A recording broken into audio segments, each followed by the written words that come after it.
Hi friends, welcome to my channel Dhanu Telugu vlogs. ముందుగా మన వీడియోని చూస్తున్నట్లయితే ప్లీజ్ సబ్స్క్రైబ్ చేసుకోండి.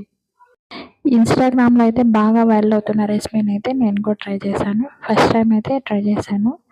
ముందుగా అయితే ఒక ప్యాన్ పెట్టుకుని అందులో కొంచెం ఆయిల్ని వేసుకుని ఒక ఎగ్ని అయితే పగలగొట్టుకుని వేసుకోవాలి. అలాగే ఒకటేమో బాయిల్డ్ ఎగ్ని అయితే దాని మధ్యలో పెట్టుకుని అలాగే సన్నగా కట్ చేసిన ఆనియన్స్, పచ్చిమిర్చిని కూడా వేసుకొని కొత్తిమీరని కూడా వేసుకోవాలి. కొంచెం సాల్ట్, కొంచెం కారాన్ని కూడా వేసుకున్నాను.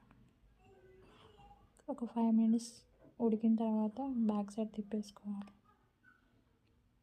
ఒక 5 మినిట్స్ ఉంచిన తర్వాత బాగా ఉడికిన తర్వాత ఒక ప్లేట్లోకి తీసేసుకొని ఇలా కట్ చేసుకోవాలి. టేస్ట్ అయితే నార్మల్గానే ఉంది, మామూలుగా ఆమ్లెట్ తిన్నట్టుగానే ఉంది. నచ్చితే లైక్ చేయండి, షేర్ చేయండి, సబ్స్క్రైబ్ చేసుకోండి.